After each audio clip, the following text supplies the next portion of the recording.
menjelajahi Nabi Muhammad sebelum Nabi Muhammad berangkat hijrah.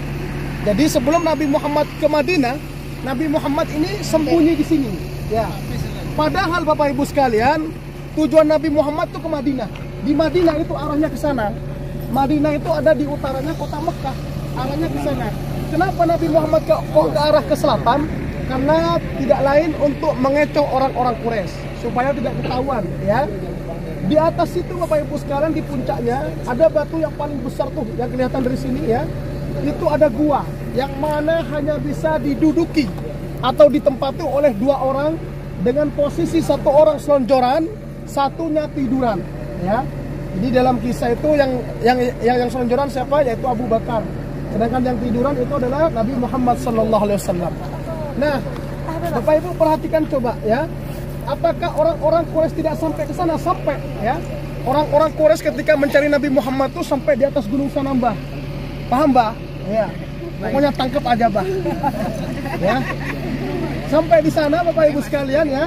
Lalu bilang Abu Bakar, "Ya Rasulullah, seandainya orang itu melihat ke bawah, maka saya dan engkau akan ketemu." Kata yang namanya Abu Bakar. Apa kata Rasulullah? Kalau ada 2 orang berduaan, lalu ketiganya itu Allah, maka Allah jamin selamat. Kalau ada 2 orang berduaan, ketiganya setan, bahaya. Jadi Bapak Ibu sekalian, tamu Allah, tamu Rasulullah, yang perlu dipahami oleh panjenengan, Gunung Sur, ada gua namanya Gua Sur. Di situ Rasulullah bersembunyi sebelum menuju ke kota Madinah. Selama berapa? Selama 3 hari 3 malam. Seperti itu. Paham Bapak Ibu? Nanti sejarah lengkapnya saya ceritakan di bis perjalanan ke Arafah, ya. Sekarang panjenengan ini foto-foto sendiri. Ayo buat momen. Di foto apa tempat-tempat yang kita singgahi nanti atau kita lewati. Ya, sudah semua Bapak Ibu? Duduk semua, ya. Ya. Jadi Bapak Ibu sekalian, tamu Allah, tamu Rasulullah, peristiwa Jabal Sur, kenapa Nabi Muhammad itu kok sampai hijrah ke Madinah? Karena diawali dari peristiwa ketika Nabi Muhammad ini ditinggal oleh 2 pelindungnya. Siapa pelindungnya Bapak Ibu sekalian? Yaitu paman Nabi Muhammad, Abu Thalib, beserta istri Sayyidatuna Khadijah Al-Kubra. 2 orang ini Bapak Ibu sekalian, tamu Allah, tamu Rasulullah, wafat pada tahun yang sama, sehingga Nabi Muhammad SAW itu pada saat itu disebut dengan tahun kesedihan Nabi Muhammad SAW. Nabi Muhammad pada saat itu sedih Bapak Ibu sekalian karena ditinggal oleh istri tercinta Sayyidatuna Khadijah dan berserta juga Abu Thalib, yaitu paman Rasulullah SAW. Sehingga orang-orang Quraisy ketika tahu bahwa 2 orang ini meninggal, maka langsung yang namanya Bapak Ibu sekalian Umar bin Hisham ini langsung mengadakan rapat di sebuah tempat namanya Darun Nadwa, ya. Darun Nadwa ini Bapak Ibu sekalian adalah sebuah tempat seperti balai pertemuan atau balai desa yang mana dibangun oleh Qusay. Ada yang tahu Qusay itu siapa Bapak Ibu? Nggak tahu? Lupa apa Bu? Ya. Qusay ini adalah kakek Nabi Muhammad SAW. Jadi Qusay ini membangun sebuah rumah, sebuah balai pertemuan yang mana pada saat itu digunakan oleh Umar bin Hisham untuk membunuh cucunya Qusay. Kurang ajar tidak Bapak Ibu sekalian? Kurang ajar banget, ya. Siapa Umar bin Hisham? Ada yang tahu Umar bin Hisham Bapak Ibu? Gak tahu? Ingin tahu nama kerennya Umar bin Hisham? Namanya Abu Jahal. Oh, Abu Jahal. Iya, ya. Jadi namanya aslinya Abu Jahal itu adalah Umar bin Hisham. Abu artinya bapak, Jahal berasal dari kata jahlun atau artinya bodoh atau goblok. Jadi Abu Jahal bapak yang bodoh. Nah, sedangkan yang ikut pada saat itu rapatnya adalah kaum jahiliyah Quraisy. Artinya pemimpinnya bodoh, berarti yang ikut bodoh, ya. Ketika itu Bapak Ibu sekalian, tamu Allah, tamu Rasulullah, diadakan rapat pada saat itu dengan judul rapat pembunuhan Nabi Muhammad SAW. Muhammad ini harus kita bunuh. Muhammad ini harus kita bikin mati supaya tidak mengganggu yang namanya stabilitas Quraisy pada saat itu. Kenapa Nabi Muhammad dianggap mengganggu Bapak Ibu sekalian? Karena orang kalau ketemu Nabi Muhammad itu tenang. Karena orang ketika Nabi Muhammad berbicara itu nyaman, ya. Sehingga mudah bagi orang tertarik kepada Nabi Muhammad SAW. Sehingga jalan satu-satunya supaya orang Quraisy tidak masuk Islam lagi, yaitu harus dibunuh yang namanya Muhammad. Kata siapa Bapak Ibu? Katanya Abu Jahal. Abu Jahal itu siapa Bapak? Bapak yang bodoh, ya. Maka dari itu Bapak Ibu sekalian, tamu Allah, tamu Rasulullah, maka adalah rapat pada saat itu langsung dihadiri oleh kaum-kaum atau kabilah Quraisy pada saat itu, yang mana siapa saja yang mengusulkan cara membunuh Nabi Muhammad dipersilahkan. Maka ada yang mengusulkan Bapak Ibu sekalian, tamu Allah, tamu Rasulullah ya. Jadi istilahnya di situ rapat parlemen. Tahu rapat parlemen? Rapat DPR Bapak Ibu sekalian, tamu Allah, tamu Rasulullah. Ada fraksi A, ada fraksi B dan semacamnya ya. Sebelah kanan coba dilihat Bapak Ibu sekalian ya. Dilihat semua sebelah kanan. Di sebelah kanan ini Bapak Ibu sekalian adalah kompleks, di mana kompleks ini ya, menurut informasi yang didapat merupakan wakaf daripada Ar-Rajhi ya. Artinya Bapak Ibu sekalian, Ar-Rajhi itu sebuah nama yang mana dikenal pada saat ini itu orang terkaya yang ada di Arab Saudi. Hobinya beliau yaitu wakaf, sedekah. Bahkan beliau ini Bapak Ibu sekalian ketika puasa ya, maka beliau yang namanya Ar-Rajhi ini Bapak Ibu sekalian menanggung buka puasa baik itu di Masjidil Haram ataupun di Masjidil Nabawi. Cita-citanya Ar-Rajhi ini Bapak Ibu sekalian ingin miskin, namun tidak miskin-miskin. Kenapa kok tidak miskin-miskin? Karena perbuatannya sangat mulia dan di tempat yang sangat mulia, sehingga Allah lipat gandakan sebanyak 100.000 kali lipat pahala yang didapatkan oleh Ar-Rajhi. Maka dari itu Bapak Ibu sekalian, banyak sekali orang-orang kaya itu melaksanakan wakaf di sini. Maka kita meskipun tidak mampu dari finansial, cukup ada niat untuk membuat wakaf, insya Allah Allah terima amal perbuatan ibu dan bapak ya. Selanjutnya Bapak Ibu sekalian, tamu Allah, tamu Rasulullah, maka ketika itu Bapak Ibu sekalian, semua kabilah Arab berkumpul ya. Quraisy berkumpul lalu mengatakan, begini ya Abu Jahal, kalau kau ingin membunuh yang namanya Nabi Muhammad, yaitu dengan cara kita asingkan Muhammad jauh dari kota Mekah, lalu kita bunuh di luar kota Mekah. Maka pendapat itu dipertimbangkan oleh yang namanya Abu Jahal dan tidak disetujui. Kenapa kau tidak disetujui Bapak Ibu sekalian? Karena menurut Abu Jahal, kalau kita lepaskan Muhammad jauh dari kota Mekah, lalu Muhammad ini tanpa pengawasan kita, lalu bertemu dengan orang, lalu orang itu mengikuti Nabi Muhammad, lalu Muhammad nanti mendapat pasukan yang lebih besar, lalu dia balik ke kota Mekah, maka akan menghancurkan Quraisy, maka habislah kita, kata Abu Jahal. Muhammad ini harus kita awasi terus, tidak boleh kita biarkan Muhammad, karena Muhammad ini karismanya luar biasa. Seperti itu Bapak Ibu sekalian. Maka usulan pertama tidak diterima, ada usulan kedua dari fraksi B ya, mengatakan pada saat itu Bapak Ibu sekalian, tamu Allah, tamu Rasulullah ya, ketika rapat itu Bapak Ibu sekalian tidak ada yang tidur ya. Jadi ketika rapat jahiliyah ini semua pesertanya tidak ada yang tidur. Maka kalau sekarang ada rapat ya, ada peserta rapat, contoh rapat paripurna salah satunya Bapak Ibu sekalian ya, lalu ada yang tidur, berarti orang itu lebih parah dari jahiliyah, seperti itu ya. Nah, ketika itu Bapak Ibu sekalian, maka usulan kedua apa Bapak Ibu? Ya Abu Jahal, kalau kau memang perlu diawasi, maka Muhammad kita kuburkan hidup-hidup di dalam kotak peti, lalu kita bunuh ya. Lalu kita bunuh, lalu taruh di samping Baitullah. Kita awasi setiap pagi itu ya Abu Jahal, kata kabilah lainnya Bapak Ibu sekalian. Maka dipertimbangkan kembali Bapak Ibu sekalian, lalu tidak disetujui oleh yang namanya Abu Jahal. Kenapa? Karena Nabi Muhammad ini adalah keturunan daripada Nabiullah Ibrahim, Nabiullah Ismail, lalu dari jalur Adnan. Sedangkan jalur Adnan itu banyak anak cucu jalur Adnan yang ada di kota Mekah. Takutnya ada bani-bani lain, anak cucu lain yang tidak terima, karena anak cucu Adnan seperti itu kan Bapak Ibu sekalian. Maka bahaya, kata Abu Jahal. Terus bagaimana Abu Jahal, kata peserta sidang itu Bapak Ibu sekalian?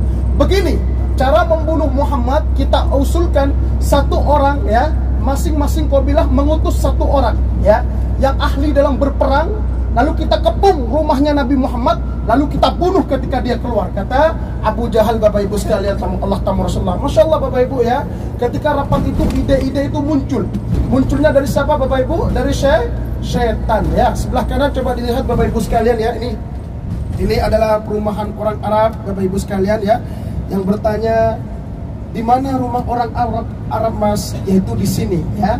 Orang Arab itu tinggalnya jauh dari Masjidil Haram, yang ahli kota Mekah jauh dari Masjidil Haram. Kenapa demikian? Karena di daerah Masjidil Haram tidak boleh dibangun yang namanya perumahan di pinggir jalan, kecuali masjid, hotel ya, dan pertokoan Bapak Ibu sekalian, tamu Allah, tamu Rasulullah. Barusan 2 lantai atau 3 lantai, berarti istrinya 2 atau 3 Bapak Ibu sekalian ya. Jadi di sini kita melihat istri itu ya, lihat dari bangunan rumahnya. Rata-rata seperti itu. Kalau bertingkat 3, istrinya 3, insya Allah. Istri pertama di lantai pertama. Kalau mau nikah lagi izin kepada istri pertama, Bapak Ibu sekalian. Lalu Bapak Ibu sekalian, tamu Allah, tamu Rasulullah, dan bapak-bapak eman ya, jatahnya sudah tak berubah ya, manfaatkan jatah 3 dan 4 itu Bapak Ibu sekalian. Dan ibu-ibu kalau pengen payung emas di surga di akhirat, relakan. Nah, bercanda Bapak Ibu sekalian ya, bercanda. Nah, biar jenengan tidak tidur ya. Sudah tidur semua Bapak Ibu? Maka Bapak Ibu sekalian, ketika diputuskan seperti itu, maka Nabi Muhammad ini langsung diberitahu oleh yang namanya Malaikat Jibril. Malaikat Jibril bilang kepada Nabi Muhammad, "Ya Muhammad, malam ini kamu harus pergi ke kota Madinah. Malam ini kamu harus keluar dari kota Mekah." Kenapa ya Jibril? Kok dadakan ya Jibril? Karena orang-orang Quraisy pagi ini sedang rapat, ingin membunuh engkau pada malam hari jam 12 malam. Maka ketika mendengar itu, apa yang dilakukan Nabi Muhammad, Bapak Ibu? Langsung Nabi Muhammad lari ke rumah Abu Bakar As-Siddiq. Lalu menyatakan ke Abu Bakar, "Ya Abu Bakar, kamulah yang menjadi temanku ketika hijrah ke Madinah." Apa yang dilakukan Abu Bakar, Bapak Ibu sekalian? Menangis sambil bersujud. Menangis karena bahagia menjadi temannya Nabi Muhammad SAW. Padahal pada saat itu Nabi Muhammad ini sedang dicari oleh seluruh kota ya. Bayangkan kalau panjenengan ini satu Purwodadi mencari panjenengan, ingin dibunuh panjenengan. Kira-kira gimana perasaannya Bapak Ibu? Takut tidak? Nah, itu yang dirasakan Nabi Muhammad SAW. Dan itu disambut bahagia oleh yang namanya Abu Bakar As-Siddiq ya. Seandainya saya Pak ya, diajak oleh Pak Marmin, "Mas ikut saya mau dibunuh oleh seluruh kota." Saya bilang, "Gak mau Pak Marmin, mati juga saya nanti." Nah, akhirnya apa Bapak Ibu sekalian? Jadi perjuangan Nabi Muhammad ini sangat luar biasa. Nabi Muhammad keluar dari kota Mekah ini dalam keadaan tekanan, dalam keadaan ingin dipenggal kepalanya, ingin dibunuh Nabi Muhammad SAW. Maka selain itu Bapak Ibu sekalian, sebelum Nabi Muhammad pergi, Nabi Muhammad ini sudah merancang strategi. Dalam artian siapa yang menggantikan tempat tidurnya, yaitu Ali bin Abi Thalib. Ketika nanti di Jabal Sur Nabi Muhammad butuh makan, siapa yang mengantarkan makanan, yaitu Asma binti Abu Bakar. Lalu ketika itu Nabi Muhammad butuh informasi di mana orang-orang Quraisy hari ini mencari mencari kita, maka yang diutus siapa? Abdullah bin Abu Bakar ya. Jadi Bapak Ibu sekalian, tamu Allah, tamu Rasulullah, Nabi Muhammad keluar dari rumahnya itu bukan bim salabim ya. Bukan artinya Nabi Muhammad pasrah karena Nabi Muhammad ini memiliki Allah Subhanahu wa taala, karena dijaga oleh malaikat, tidak ya. Nabi Muhammad di sini mengajarkan kepada kita semua bahwasanya kita semua tidak usah putus asa, bahwasanya kita semua harus yang namanya Bapak Ibu sekalian usaha, ikhtiar. Sebelah kanan coba dilihat Bapak Ibu sekalian ya. Sebelah kanan ini adalah Universitas Ummul Qura, universitas terbaik yang ada di kota Mekah ya. Jenengan kalau punya anak yang ingin sekolah di luar negeri, mudah-mudahan diterima di universitas ini ya. Karena saya tidak diterima di sini Bapak Ibu sekalian. Kelihatan ya, kelihatan terlalu bodoh katanya ya. Akhirnya saya sekolah di As-Salatiyah ya, Madrasah Salatiyah Miswalah. Dulu bukan sekolah, ngaji sebentar 3 bulan, gak punya uang kerja Bapak Ibu sekalian, tamu Allah, tamu Rasulullah ya. Maka ketika itu ibu dan bapak, Nabi Muhammad keluar. Ketika Nabi Muhammad keluar ini, di samping kanan, di samping kiri ya, belakang, depan, tiba-tiba sudah ada orang yang mengepung. Kira-kira kalau sudah dikepung seperti itu, kira-kira Nabi Muhammad lolos tidak Bapak Ibu sekalian? Lolos tidak Bapak Ibu? Lolos. Kira-kira ketika ada satu rumah dikepung, kira-kira lolos tidak? Tidak lolos kira-kira Bapak Ibu sekalian ya. Namun kenapa Rasulullah kok tiba-tiba lolos? Karena di situ ada ayat Allah yang turun, suruh baca oleh Allah Subhanahu wa taala. Maka ketika sebelum keluar Nabi Muhammad membaca di dalam surah Yasin Bapak Ibu sekalian, yang bunyinya Bismillahirrahmanirrahim, wa ja'alna min baini aydihim saddaw wa min khalfihim saddaw fa'awshaynahum fahum la yubsirun. Lalu ditaburkan Bapak Ibu sekalian debu di antara orang-orang yang mengepung Nabi Muhammad ini. Ya, apa yang terjadi? Orang-orang Quraisy semuanya tertidur, ya. Orang-orang Quraisy semuanya diam ketika Nabi Muhammad keluar di antaranya mereka. Bahkan setan yang tidak pernah tidur pada saat itu Bapak Ibu sekalian. Ingin tahu setan tidur seperti apa Bapak Ibu? Coba samping kanan dan kirinya coba. Kalau ada yang tidur, nah seperti itu ya. Nah, jadi Bapak Ibu sekalian, tamu Allah, tamu Rasulullah. Nah, ayat ini Bapak Ibu sekalian jangan coba-coba ya. Ada jemaah saya 2 bulan yang lalu nelpon orang Kudus. Nah, orang Kudus. Jadi ketika itu Bapak Ibu sekalian keluar dengan istrinya. Istrinya nggak pakai helm, bapaknya pakai helm. Di depan ada tilangan polisi ya. Ingat, katanya Mas Rosi kalau membaca waja'alna min baini aydihim sadda wa min khalfihim sadda fa awshaynahum fahum la yubsirun. Tidak kelihatan kata Mas Rosi ya. Seperti Nabi Muhammad tidak kelihatan oleh orang-orang Quraisy. Maka yakin 2 orang ini membaca Bapak Ibu sekalian bismillah, bismillah, bismillah. Terus ke depan nyampe ke pos polisi, dipegang. Ditanya oleh bapak suaminya itu ya, Pak polisi kok lihat saya katanya ya. Kenapa kok nggak bisa lihat Pak? Saya sudah membaca waja'alna. Seperti Mas Rosi katakan di Mekah, ketika Nabi Muhammad keluar, ya, ketika Nabi Muhammad keluar, ketika membaca itu maka tidak kelihatan orang-orang. Kenapa sampai kok kelihatan saya katanya. Terus bilang si polisi itu Bapak Ibu sekalian, ini fakta Bapak Ibu ya. Bilangnya begini, iya sama saya juga membaca waja'alna katanya. Ustadznya ternyata sama dengan saya katanya. Nah, artinya Bapak Ibu sekalian, ayat-ayat Al-Quran itu hanya manjur ya, hanya mujarab terhadap setan ya. Kalau bukan setan nggak manjur seperti itu ya. Jangan coba-coba Bapak Ibu sekalian. Patuhi yang namanya rambu lalu lintas ya. Pakai helm, hati-hati kalau di jalan ya. Maka ketika itu Bapak Ibu sekalian langsung keluar dengan yang namanya Abu Bakar As-Siddiq. Rasulullah langsung menuju ke Jabal Sur. Rasulullah di sana 3 hari 3 malam Bapak Ibu sekalian. Ya, sebelah kanan coba dilihat Bapak Ibu sekalian. Sebelah kanan itu ada papan tulisan Arafah start here. Itu bahasa Madura itu ya. Buktinya saya tahu ini. Nah, artinya kalau kita menembus dari papan-papan itu ya, melewati papan-papan itu, artinya Bapak Ibu sekalian kita sudah memasuki Arafah ya. Apa itu Arafah Bapak Ibu sekalian ya? Badarmi, Arafah ya. Badarmi, mana Badarmi ya? Arafah itu bukan Arafah yang jual es di sana, bukan ya. Arafah yang disebutkan oleh Rasulullah yaitu Al-Hajju Arafatu. Haji itu adalah Arafah ya. Nah, apa artinya Bapak Ibu sekalian? Semua jemaah haji yang datang dari seluruh penjuru dunia maka akan dikumpulkan di padang Arafah pada tanggal 9 Zulhijjah. Tidak sah haji panjenengan kalau panjenengan pada tanggal 9 Zulhijjah itu ada di luar tanah Arafah. Harus masuk ke dalam tanah Arafah Bapak Ibu sekalian. Tamu Allah, tamu Rasulullah. Arafah ini Bapak Ibu sekalian juga menjadi tempat di mana Rasulullah SAW wukuf, yaitu tepatnya di Jabal Rahmah. Jabal Rahmah ini Bapak Ibu sekalian nama aslinya yaitu Jabal Arafah. Berhubung ada rahmat Allah yang turun pada saat itu, maka ada yang mengatakan Jabal Rahmah. Nah, Bapak Ibu tamu Allah, tamu Rasulullah, Jabal Rahmah ini juga bukit di mana bertemunya Nabi Adam alaihissalam bersama Siti Hawa. Sehingga atas dasar itu Bapak Ibu sekalian, Jabal Rahmah ini dijuluki Bukit Kasih Sayang ya. Saking kasih sayangnya Bapak Ibu sekalian, diyakini oleh para jemaah umroh kalau kita menuliskan nama pasangan kita dengan kita ya. Lalu contoh Bapak Ibu sekalian ya, Bahrusnadi Love Bahrukinah misalnya ya, itu akan langgeng katanya. Nah, satu Bapak Ibu sekalian, dulu pernah ada artis ya, dia menuliskan Dewi I love Saipul. Nah, pulang-pulang Dewi Persik sama Saipul Jamil cerai. Nah, artinya apa Bapak Ibu? Ini adalah riwayat Israiliyah. Boleh kita percaya, boleh tidak ya. Jangan dijadikan keyakinan, cuman ikhtiar seperti itu. Boleh Bapak Ibu sekalian ya. Jangan sampai panjenengan mengharap kepada batu ya. Mengharapnya tetap kepada Allah Subhanahu wa taala. Namun kalau ikhtiar seperti itu diperbolehkan Bapak Ibu sekalian. Nah, perhatikan Bapak Ibu sekalian sebelah kanan. Coba dilihat sebelah kanan semua Bapak Ibu. Itu namanya Masjid An-Namirah ya. Masjid di mana satu-satunya masjid yang ada di padang Arafah. Tidak ada masjid lain kecuali Masjid An-Namirah.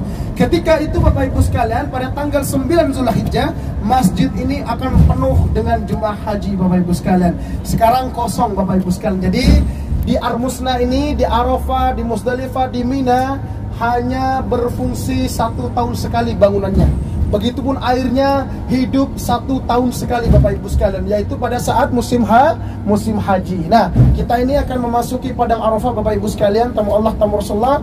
Nanti selama di sini Bapak Ibu sekalian, ibu dan bapak boleh berdoa ya.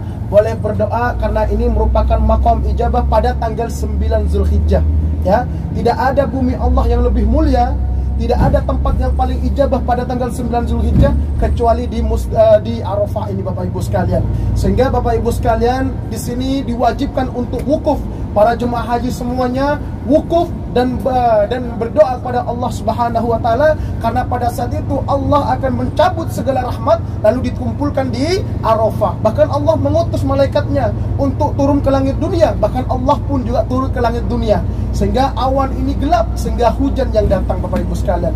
Itu menunjukkan bahwasanya Allah mengaminkan, malaikat mengaminkan doa-doa yang terpanjat di padang Arafah ini Bapak Ibu sekalian, tamu Allah tamu Rasulullah ya. Sebelah kiri ini Bapak Ibu sekalian ada jalan warnanya merah ya. Terus yang kita lewati ini adalah abu-abu ya. Itu menunjukkan bahwasanya panjenengan kalau memakai bis ini rutenya, kalau jalan kaki ya melewati yang merah seperti itu ya. Jadi Bapak Ibu tamu Allah tamu Rasulullah, perhatikan Bapak Ibu, sebelah kanan ada plat ya, ada papan kuning ya. Kita sebentar lagi akan menembus batas tanah Arafah ya. Nah, kita sudah lewat dari papan, artinya kita sudah ada di Arafah. Sebelah kanan dan sebelah kiri Ibu dan Bapak pada tanggal 9 Zulhijjah akan penuh dengan tenda-tenda haji. Tidak ada tempat kosong Bapak Ibu sekalian, tamu Allah tamu Rasulullah. Dan ada bangunan kecil ya, warnanya abu-abu, itu semuanya WC toilet dan semacamnya. Di mana ada WC, di mana ada toilet, itu pasti ada tenda jemaah. Semuanya penuh Bapak Ibu sekalian, tamu Allah tamu Rasulullah. Bahkan Bapak Ibu sekalian, kadang kita kekurangan tenda ya, kekurangan tenda sehingga banyak sekali jemaah itu tidak mendapat tenda Bapak Ibu sekalian, tamu Allah tamu Rasulullah. Nah, kita berhenti di sini Bapak Ibu sekalian, tamu Allah tamu Rasulullah.